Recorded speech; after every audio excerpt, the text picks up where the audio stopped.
नमस्कार सभी को। आज हम पढ़ने जा रहे हैं एक बहुत ही महत्वपूर्ण बिंदु जो संस्कृत व्याकरण का बहुत महत्वपूर्ण बिंदु है, वह है कारक। इस कारक को हम अपने दो वीडियो के माध्यम से भाग 1 और भाग 2 देखेंगे। यहाँ हम कारक का भाग 1 पढ़ने जा रहे हैं, जिसमें हम कारक का परिचय और कुछ कारकों के बारे में विस्तृत ज्ञान प्राप्त करेंगे। कारक वाक्य में जिसके द्वारा क्रिया की सिद्धि हो उसे कारक कहते हैं। क्रिया जनकत्वम कारकत्वम। वाक्य में जिसके द्वारा क्रिया की सिद्धि हो अर्थात क्रिया के संपादन में जो सहायता करने वाला हो उसे कारक कहते हैं। किसी वाक्य में जहाँ क्रिया का संपादन होता है, क्रिया के संपादन में जो सबसे ज्यादा सहायता करता है उसे हम कारक कहते हैं। क्रिया करोति निर्वातयति कारकम।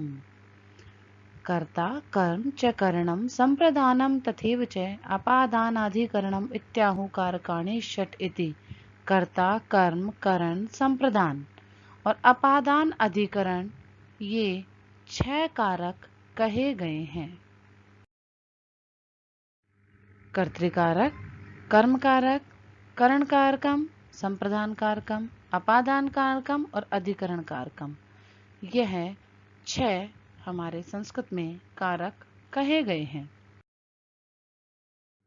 संज्ञा या सर्वनाम शब्दों को क्रिया शब्दों के साथ जोड़ने वाले शब्द कारक कहलाते हैं। इन कारकों को व्यक्त करने वाले शब्द या प्रत्यय कारक चिन्ह कहलाते हैं। जिन चिन्हों या प्रत्ययों के द्वारा यह संबंध स्पष्ट होता है वे कारकों की विभक्तियां कहलाते हैं। संस्कृत में निम्नलिखित कारक और विभक्तियां हैं। कारक कर्ता विभक्ति प्रथमा चिन्ह ने, कर्म द्वितीया को, करण तृतीया से के द्वारा, संप्रदान चतुर्थी विभक्ति को के लिए, अपादान पंचमी से पृथकता बोधक संबंध, षष्ठी का के की रा रे री, अधिकरण सप्तमी में पर, संबोधन हे अरे बहु। अर्थात यह जो 8 कारक हैं वही संस्कृत की 8 विभक्तियां हैं और जो इन कारकों का चिन्ह है वही विभक्तियों का चिन्ह है। इस विभक्ति में आने वाले शब्द इसी चिन्ह को बोधित करते हैं। कर्ता में प्रथमा होती है, कर्म में द्वितीया, करण में सदैव तृतीय विभक्ति होती है, संप्रदान चतुर्थी, अपादान में पंचमी, संबंध में षष्ठी, अधिकरण में सप्तमी और संबोधन में संबोधन। इस प्रकार ये कारक ही संस्कृत की विभक्तियां कहलाते हैं। प्रथम कारक है कर्ता कारक। क्रिया को स्वतंत्र रूप से करने वाले को कर्ता कहते हैं। अर्थात किसी क्रिया को करने वाला जो मुख्य है वह कर्ता कारक कहलाता है। यथा जैसे गिरीशः पुस्तकम पठति, गिरीश पुस्तक पढ़ता है। यहाँ पढ़ना, इस पढ़ना क्रिया को कौन कर रहा है? पढ़ना क्रिया को कर रहा है गिरीश। अतः पढ़ती क्रिया को करने वाला गिरीश है तो यह ही कर्ता कारक है। जो मुख्य रूप से क्रिया को करने वाला होता है उसे हम कर्ता कारक कहते हैं। कर्म क्रिया के संपादन में कर्ता के सर्वाधिक अभिष्ट को कर्म कहते हैं। कि जब किसी भी क्रिया को करना है और कर्ता का सर्वाधिक अभिष्ट, सर्वाधिक इच्छित जो होता है वह कर्म कहलाता है। यथा गिरीशः पुस्तकम पठति, यहाँ पठन क्रिया के संपादन में कर्ता गिरीश के लिए पुस्तक सर्वाधिक अभिष्ट है, अतः कर्म कारक है। कि गिरीश पुस्तक को पढ़ता है। यहाँ पढ़ना क्रिया के लिए पढ़ना क्रिया को पूर्ण करने के लिए कर्ता को क्या चाहिए? पुस्तक चाहिए। पुस्तक उसकी अभिष्ट है, अतः पुस्तक में कर्म कारक है। करण कारक क्रिया की सिद्धि में कर्ता के मुख्य सहायक को करण कहते हैं। यथा गौरी जलेन मुखम प्रक्षालयन्ति, यहाँ प्रक्षालन क्रिया का प्रमुख सहायक जल है, अतः जल करण कारक है। क्रिया की सिद्धि में कर्ता का जो सहायक होता है, मुख्य सहायक, वह करण कहलाता है। जैसे गौरी जल से मुख धोती है, यहाँ धोना क्रिया का सहायक कौन है? मुख को धोया जा रहा है लेकिन उसकी सहायता किसके माध्यम से हो रही है? जल के माध्यम से हो रही है। अतः जल में करण कारक आएगा। संप्रदान कारक, जिसे कुछ दिया जाता है या जिसके लिए कोई कार्य किया जाता है वहां संप्रदान कारक होता है। जिसे कुछ या तो दिया जाए या जिसके लिए कार्य किया जाए वहां होता है। यथा वागीशः मित्राय लेखनीम ददाति, वागीश मित्र के लिए अपनी लेखनी देता है। इस वाक्य में मित्र को लेखनी दी जा रही है, अतः मित्राय में संप्रदान कारक है। इसी तरह माता बालकाय फलम आनयति, वाक्य में फल लाने का कार्य बालक के लिए हो रहा है कि माता बालक के लिए फल ला रही है, इसलिए जिसके लिए कार्य हो रहा है वहां भी संप्रदान होता है। अर्थात जिसके कुछ दिया जा रहा है तो जिसको दिया जा रहा है वहां भी संप्रदान कारक होता है, और जिसके लिए कार्य किया जा रहा है वहां भी संप्रदान कारक होता है। अपादान कारक, जिससे कोई वस्तु अलग होती है वह अपादान कारक होता है। वृक्षात पत्राणि पतन्ति, यहाँ पत्ते या पत्राणि वृक्ष से अलग हो रहे हैं, अतः वृक्षात में अपादान कारक है कि वृक्ष से पत्ते गिरते हैं। यहाँ पत्ते वृक्ष से अलग हो रहे हैं, इसलिए इसमें अपादान कारक है, क्योंकि कोई वस्तु जहाँ अलग होती है वहाँ अपादान कारक होता है। और अपादान में पंचमी विभक्ति के नियम से वृक्षात पत्राणि पतन्ति। अधिकरण कारक, क्रिया का आधार अधिकरण है। यथा मुनि आसने तिष्ठति, इस वाक्य में तिष्ठति क्रिया का आधार आसने है। यहाँ क्रिया जिसके ऊपर आधारित है, जिसका जो आधार बनता है क्रिया का, वह अधिकरण कारक कहलाता है कि मुनि आसन पर बैठता है। मुनि किस पर बैठता है? आसन पर। तो यहाँ आसने जिस आधार पर क्रिया हो रही है उसमें सप्तमी विभक्ति अधिकरण कारक का प्रयोग किया जाता है, अतः उसे अधिकरण कारक कहते हैं। संबंध और संबोधन, जहां एक व्यक्ति अथवा वस्तु दूसरे का व्यक्ति अथवा वस्तु से संबंध प्रकट हो वहां षष्ठी विभक्ति का प्रयोग किया जाता है। कि जहां एक व्यक्ति का दूसरे वस्तु से या दूसरी वस्तु का दूसरी वस्तु से संबंध प्रकट होता है वहां षष्ठी विभक्ति का प्रयोग किया जाता है। रामस्य पुत्रः कुशः गच्छति, राम का पुत्र कुश जाता है। यहाँ रामस्य में षष्ठी विभक्ति आई है। जिसका पुत्र कुश से सीधा संबंध है, अतः रामस्य में षष्ठी विभक्ति है। सोहनस्य पुस्तकम अस्ति, यहाँ सोहन का पुस्तक से सीधा संबंध है, अतः सोहनस्य में भी संबंध कारक है। जिसे पुकारा जाए या संबोधित किया जाए उसे संबोधन कहते हैं। जैसे हे बालक कोलाहलम मा कुरु, अरे बच्चों शोर मत करो। इस वाक्य में भी बालक को संबोधित किया गया है, अतः संबोधन है। क्रिया से सीधा संबंध न रखने के कारण संबंध तथा संबोधन को संस्कृत में कारक नहीं माना जाता। संस्कृत में कारक सिर्फ 6 माने गए हैं। षष्ठी विभक्ति संबंध कारक और अष्टमी विभक्ति संबोधन को कारक नहीं माना जाता, क्योंकि इनका क्रिया से सीधा संबंध नहीं होता। संबंध में कारक में या षष्ठी विभक्ति के अंदर केवल 2 का संबंध दिखाया जाता है, और संबोधन में केवल जिसे पुकारा जाता है संबोधित किया जाता है उनका नाम लिया जाता है। इसलिए इन दोनों का क्रिया से सीधा संबंध नहीं है और यह दोनों संस्कृत में कारक भी नहीं है। विभक्ति, शब्दों में लगने वाली विभक्तियां 7 हैं।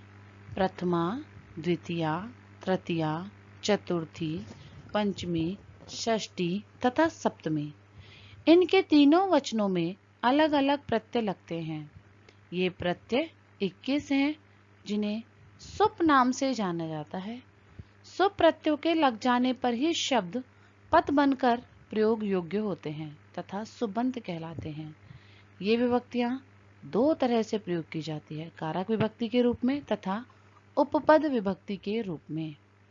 जहां हम कारक की बात करते हैं वही साथ में विभक्तियां भी आती हैं, क्योंकि कारकों के साथ ही ये विभक्तियां लगती हैं। तो संस्कृत में 7 विभक्ति हैं, उनमें तीनों वचनों में अलग अलग इनमें प्रत्यय लगते हैं। एक वचन, द्विवचन और बहुवचन के हिसाब से इनमें प्रत्यय लगते हैं। ये प्रत्यय 21 हैं जिन्हें हम सुप्रत्यय कहते हैं।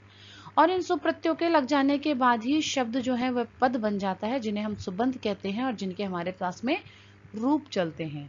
विभक्तियां दो प्रकार से चलती हैं, एक कारक के योग में विभक्तियां लगती हैं और एक उपपद के रूप में भी विभक्तियां लगती हैं। क्रिया के आधार पर संज्ञा आदि शब्दों में लगने वाली विभक्ति को हम कारक विभक्ति कहते हैं, कि अर्थात जब हम क्रिया के आधार पर विभक्ति लगाते हैं तो उन्हें हम कारक विभक्ति कहते हैं, और अन्य पदों के आधार पर जब हम क्रिया के आधार पर विभक्ति ना लगाकर किसी अन्य पद के कारण विभक्ति लगाते हैं तो उसे हम उपपद विभक्ति कहते हैं, क्योंकि वह विभक्ति वाक्य की क्रिया की वजह से नहीं अपितु कुछ अन्य शब्दों का प्रयोग होने की वजह से लगी है, तो उन्हें हम उपपद विभक्ति बोलते हैं, कि किसी पद की वजह से लगी हुई वह विभक्ति है। प्रथमा विभक्ति कर्ता कारक। कर्ता कारक में सदैव प्रथमा विभक्ति लगती है, तो हम सबसे पहले उसी के कुछ सामान्य नियम और विशेष नियम देखेंगे। कर्तृवाच्य में कर्ता में और कर्मवाच्य में कर्म में प्रथमा विभक्ति लगती है। दो प्रकार के वाक्य होते हैं हमारे पास, कर्तृवाच्य और कर्मवाच्य। तो जब कर्तृवाच्य है अर्थात कर्ता जिसमें प्रधान है वहां कर्ता में प्रथमा विभक्ति लगेगी, और कर्मवाच्य जहां कर्म प्रधान है वहां कर्म में भी प्रथमा विभक्ति ही लगती है। यथा उदाहरण देखिए, मोहने दुग्धम पिबती, मोहन दूध पीता है। यहाँ यह दूध पीने की क्रिया को करने वाला मोहन है, तो मोहन करता है, इसलिए मोहन में प्रथम विभक्ति का प्रयोग किया गया है, और यह हमारा एक साधारण कर्तृवाच्य का उदाहरण है, क्योंकि इसमें कर्ता प्रधान है। रामः पुस्तकम पठति, इस वाक्य में पुस्तक को पढ़ने का कार्य करने वाला राम है, जो प्रधान होने के कारण कर्ता है, और कर्ता में प्रथमा लगती है, इसलिए राम में भी प्रथमा लगी है, राम है। एक अन्य उदाहरण है, सोहनेन ग्रंथः पठ्यते, यह कर्मवाच्य का उदाहरण है, क्योंकि जिसमें कर्म जो है ग्रंथ है, पढ़ना, और यहाँ पर वह प्रधान है, अतः ग्रंथ में प्रथमा विभक्ति लगेगी, सोहनेन ग्रंथः पठ्यते। तो इस प्रकार कर्मवाच्य में कर्म में भी प्रथम विभक्ति का प्रयोग किया जाता है, और कर्तृवाच्य में जो प्रधान कर्ता होता है उसमें प्रथमा विभक्ति का प्रयोग किया जाता है, और यही कर्ता कारक भी कहलाता है।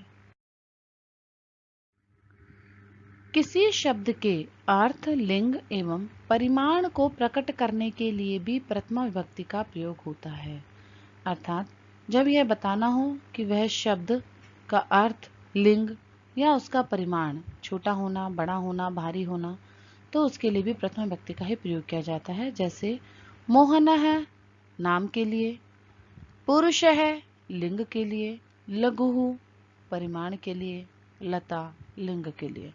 तो मोहनः पुरुषः लघुः लता इति, इसके योग में भी प्रथम विभक्ति होती है। इति के योग में भी प्रथम विभक्ति होती है।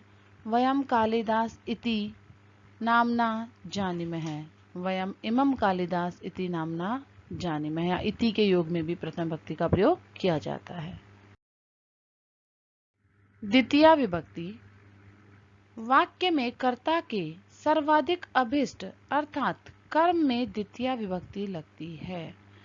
वाक्य में जो कर्ता को सर्वाधिक अभिष्ट होता है, सर्वाधिक इच्छित होता है, उसमें भी द्वितीया विभक्ति का प्रयोग किया जाता है। वैष्णवी चित्रम पश्यति, वैष्णवी चित्र को देखती है। वाक्य में वैष्णवी को चित्र देखना सर्वाधिक अभिष्ट है, सर्वाधिक प्रिय है, अतः चित्र कर्म संज्ञा है, इसलिए चित्र में कर्म संज्ञा दी गई है और उसमें द्वितीया विभक्ति का प्रयोग है। जहां भी कर्म होता है, जो सर्वाधिक अभिष्ट होता है, उसे हम कर्म कहते हैं, और कर्म में सदैव द्वितीया का प्रयोग किया जाता है। इसी प्रकार बालः मोदकम वांछति, बच्चे को लड्डू अच्छा लगता है। यहाँ पर बालक को जो अभिष्ट है वो है मोदक, तो मोदक यहाँ पर कर्म संज्ञक है और कर्म संज्ञक में द्वितीया का प्रयोग किया जाता है। कर्तृवाच्य के वाक्यों में कर्म में द्वितीया विभक्ति लगती है। जब कर्तृवाच्य का प्रयोग किया जाता है तो कर्म में सदैव द्वितीया का ही प्रयोग होता है। यहाँ वैष्णवी चित्रम रच्यति, वैष्णवी चित्र की रचना करती है। यहाँ चित्र को बनाना ही कर्ता का कर्म है, अर्थात वैष्णवी का कर्म क्या है? चित्र बनाना। इसलिए कर्म में द्वितीया के नियम से चित्र में द्वितीया विभक्ति का प्रयोग किया गया है। कुछ शब्द हैं जिन्हें हम उपपद विभक्ति भी कह सकते हैं। उन शब्दों के साथ भी सदैव द्वितीया का ही प्रयोग होता है, जैसे अभितः सामने, परितः चारों तरफ, समया पास, निकसा पास, हा खेद के लिए जब प्रयोग किया जाता है तो वो हा, प्रति के ओर, उभयतः दोनों तरफ, सर्वतः सब और, धिक धिक्कार है, ऊपरी ऊपर, अधः नीचे, विना बिना, अंतरा बिना, अंतरेण बिना, सभी का अर्थ इनका बिना है। योग में भी द्वितीय विभक्ति का प्रयोग किया जाता है कि ये कुछ शब्द हैं, इस तरह के शब्द आ जाने पर वाक्य में यदि ये शब्द आ जाते हैं तो उनके साथ भी द्वितीय विभक्ति का ही प्रयोग किया जाता है। इन्हें हम उपपद विभक्ति भी कहते हैं। जैसे ग्रामम अभितः वृक्षा सन्ति, ग्राम के सामने वृक्ष हैं। तो यहाँ अभितः के साथ में जो ग्रामम शब्द आया है, यहाँ द्वितीय विभक्ति का प्रयोग किया गया है। ग्रामम अभितः, अभितः के योग में ही यहाँ द्वितीय का प्रयोग हुआ है। नगरम परितः मार्गाः सन्ति, यहाँ परितः के योग में नगर शब्द में द्वितीय विभक्ति का प्रयोग हुआ है नगरम। नगरम परितः मार्गाः सन्ति। विद्यालयम समया उद्यानम अस्ति, यहाँ समया के योग में विद्यालय में द्वितीय विभक्ति का प्रयोग किया गया है। विद्यालयम समया उद्यानम अस्ति, विद्यालय के पास उद्यान है। नदीम निक्सा शीतलम समीरम वहती, नदी के पास से शीतल समीर बहती है। या निक्सा के योग में नदी में द्वितीय विभक्ति का प्रयोग किया गया है कि नदी के पास में शीतल समीर बहती है। हा बाल घातिनिम, हा बाल को बच्चों को मारने वाली, या खेद के अर्थ में, हा के अर्थ में द्वितीय विभक्ति का प्रयोग किया गया है। अहम मित्रम प्रति किमपि न कथिष्यामि, मैं मित्र की और कुछ भी नहीं कहूँगा। यहाँ प्रति के योग में मित्र के साथ द्वितीय विभक्ति का प्रयोग किया गया है कि यह उपपद विभक्तियां, जो उपपदीय शब्द आते हैं, उन शब्द जिस भी अन्य शब्द की ओर इशारा करते हैं, जिसके लिए प्रयोग किए जाते हैं, उनमें भी द्वितीय विभक्ति का प्रयोग किया जाता है। इन शब्दों के माध्यम से विशेषकर जिनकी बात की जाती है उनमें द्वितीय विभक्ति का प्रयोग किया जाता है। ग्रामम उभयतः वृक्षा सन्ति, ग्राम के दोनों ओर वृक्ष हैं। या उभयतः के योग में ग्राम में, क्योंकि ग्राम के दोनों ओर हैं इसलिए ग्राम में उभयतः के साथ द्वितीय विभक्ति का प्रयोग किया गया है। आश्रमम सर्वतः वनानि सन्ति, आश्रम के चारों ओर वन है। यहाँ सर्वतः शब्द जो है वो आश्रम के लिए है, आश्रम के चारों ओर है, तो इसलिए आश्रम में द्वितीय विभक्ति का प्रयोग किया गया है। धिक् मूर्खम, धिक् के योग में मूर्ख में द्वितीय विभक्ति का प्रयोग है। मम गृहम उपरि वायुयानम गच्छति, मेरे घर के ऊपर वायुयान जाता है। या ऊपरी किसके ऊपरी? ग्रहम के ऊपरी, इसलिए ग्रहम में द्वितीय विभक्ति का प्रयोग किया गया है। भूमिम अधः जंतवः निवसन्ति, यहाँ अधः भूमि, अधः के योग में भूमि में द्वितीय विभक्ति का प्रयोग किया गया है। पुत्रम विना माता दुखिता अभवत्, पुत्र के बिना माता दुखी होती है। यहाँ बिना जो है उसमें द्वितीय विभक्ति का, विना के योग में पुत्र के अंदर द्वितीय विभक्ति का प्रयोग किया गया है कि पुत्र के बिना, इसलिए जिसके बिना है उसमें द्वितीय विभक्ति का प्रयोग किया गया है। परिश्रमम अंतरा सुखम नास्ति, परिश्रम के बिना सुख नहीं है। यहाँ जिसके बिना सुख नहीं है अर्थात परिश्रम के बिना नहीं है, तो परिश्रम में अंतरा के योग में द्वितीय विभक्ति का प्रयोग किया गया है। हास्यम अंतरेण जीवनम निरर्थकम, हास्य के, हंसी के बिना जीवन निरर्थक है। तो यहाँ अंतरेण के योग में हास्यम में, क्योंकि हास्यम के बारे में बात की जा रही है, तो हास्यम में द्वितीय विभक्ति का प्रयोग किया गया है।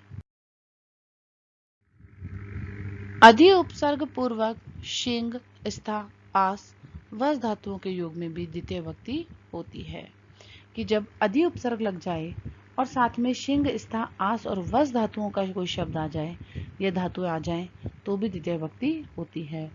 राजकुमार पर्यंकम अधिशेते, यहाँ अधि उपसर्ग पूर्वक शिंग धातु है, सोना अर्थ में शिंग धातु होती है, इसीलिए यहाँ पर पर्यंकम में द्वितीय विभक्ति का प्रयोग किया गया है। विष्णु वैकुंठम अधितिष्ठति, यहाँ तिष्ठति जो है स्था धातु का अर्थ है तिष्ठति, स्था के रूप तिष्ठति में चलते हैं और अधि उपसर्ग साथ में आया है, इसलिए अधि उपसर्ग पूर्वक स्था धातु में आ जाने पर भी द्वितीय विभक्ति का प्रयोग होता है, तो वैकुंठम में द्वितीय विभक्ति का प्रयोग किया गया है। प्राचार्य उच्च आसनम अध्यासिते, यहाँ आस धातु है अधि उपसर्ग पूर्वक बैठना अर्थ में कि आचार्य उच्च आसन पर बैठते हैं, तो यहाँ उच्च आसन में द्वितीय विभक्ति का प्रयोग किया गया है। मुनि वनम अधिवसति, वस धातु अधि उपसर्ग पूर्वक वस धातु में भी आ जाने से वन में भी द्वितीय विभक्ति का प्रयोग किया गया है। मुनि वनम अधिवसति। व्यवधान रहित कालवाची या मार्गवाची शब्दों में योग में भी द्वितीय विभक्ति होती है कि व्यवधान रहित, किसी प्रकार का व्यवधान ना हो, और कालवाची समयवाची शब्द या मार्गवाची शब्द जब आ जाते हैं, मार्गवाची अर्थात रास्ता या मार्ग बताने वाले, तो उनमें भी द्वितीय विभक्ति का प्रयोग होता है। जैसे छात्र 12 वर्षाणि अपठत, छात्र 12 वर्षों से पढ़ता था, तो 12 वर्षाणि में यहाँ पे हमने द्वितीय विभक्ति का प्रयोग किया है। छात्र है मासम पुस्तकम अपठत, यहाँ मासम शब्द है जो भी कालवाची है, इसलिए मासम में भी हमने द्वितीय विभक्ति का प्रयोग किया है। मथुना नगरम इतम क्रोशम वर्तते, यहाँ क्रोशम मार्गवाची शब्द है, कोस के लिए बताया गया है, तो क्रोशम मार्गवाची शब्दों में स्वयं में द्वितीय विभक्ति का प्रयोग किया जाएगा, क्रोशम। विद्यालयात क्रोशद्वयम पर्वतम वर्तते, विद्यालय से 2 कोश पर पर्वत है, यहाँ 2 कोश जो शब्द है वो मार्गवाची है, इसलिए मार्गवाची शब्दों के अंदर द्वितीय विभक्ति का प्रयोग करने के नियम से हमने कोश द्वयम में द्वितीय विभक्ति का प्रयोग किया है। निम्नलिखित के योग में द्वितीय विभक्ति होती है। सेव, सेवा करना। पुत्र है पित्रम सेवते, पित्रम में द्वितीय विभक्ति सेवा करने के अर्थ में। सेव में आरूह जब आ जाता है तब, जैसे बालक है वृक्षम आरोहति, आरूह में भी द्वितीय विभक्ति का प्रयोग किया जाता है, इसके योग में किया जाता है, इसलिए वृक्षम में किया गया है। अनु यानी पीछे, पुत्र है पित्रम अनुगच्छति, यहाँ अनु के योग में पिता में द्वितीय विभक्ति का प्रयोग किया गया है, पित्रम। निंद, निंदा करना। दुष्ट है सज्जनम निंदति, यहाँ निंदा करने के लिए सज्जन व्यक्ति है, उसके साथ भी सज्जनम में द्वितीय विभक्ति का प्रयोग किया गया है। रक्ष, रक्षा करना। रक्षकः ग्रामम रक्षन्ति, रक्षा करने अर्थ में भी रक्ष धातु आई है, तो वहां पे ग्रामम में द्वितीय विभक्ति का प्रयोग किया गया है। गम, जाना।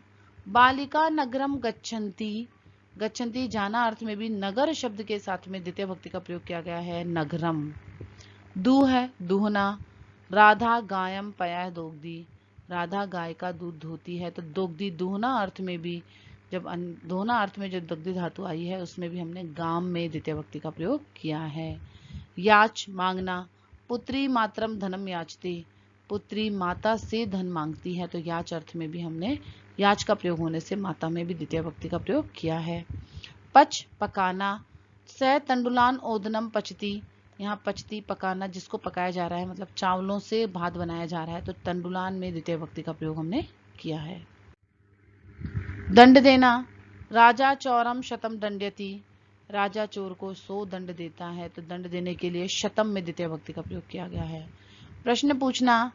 शिष्य गुरुम प्रश्नम पृच्छति, पूछना के अंदर प्रच्छम पृच्छति के साथ में प्रश्न में द्वितीय विभक्ति का प्रयोग किया गया है। नी, ले जाना। कृषक है अजाम ग्रामम नैति, नैति के योग में यहाँ अजाम ग्रामम में द्वितीय विभक्ति का प्रयोग किया गया है। ची, चुनना। मालाकार है पादपम पुष्पाणि चिनोति, माला बनाने वाला फूलों से पत्तों को, पुष्पों को चुनता है, यहाँ चुनना धातु के साथ में पुष्पाणि में द्वितीय विभक्ति का प्रयोग किया गया। ब्रू, बोलना।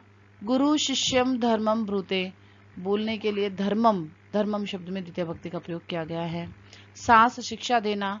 गुरु शिष्यम शास्ति, शिक्षा देने के लिए भी जो धातु प्रयोग की जाती है उसमें शिष्यम में द्वितीय विभक्ति का प्रयोग हमने किया है उस धातु के योग में। जी, जीतना। पांडवा कौरवान अजयन, जीतना के लिए अजयन आता है, जीता था, और कौरवान यहाँ पर द्वितीय विभक्ति का प्रयोग किया गया है। मथ, मथना। दधि नवनीतम मथनाति, नवनीतम दधि नवनीतम में द्वितीय विभक्ति का प्रयोग किया है। मुश, चुराना। मुशनाति के योग में भी चोरम धनम मुशनाति, धनम में द्वितीय विभक्ति का प्रयोग किया गया है।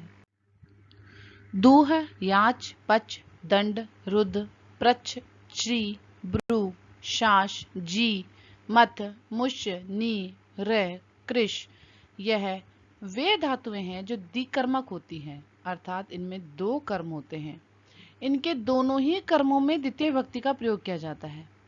उपयुक्त उदाहरणों में अधिकांश में 2 कर्मों का प्रयोग किया गया है, कुछ में जी शाश मुश में एक ही कर्म का प्रयोग किया गया है, पर यदि वहां दूसरा कर्म भी होता तो दोनों में द्वितीय विभक्ति ही लगेगी, क्योंकि कर्म में सदैव द्वितीय आती है और इन कुछ धातुओं के साथ में दो कर्म लगते हैं, इसलिए इन धातुओं के योग में दोनों ही कर्मों में सदैव द्वितीय विभक्ति का ही प्रयोग किया जाता है। धन्यवाद है। इस प्रकार यहाँ कारक प्रकरण प्रथम भाग समाप्त होता है।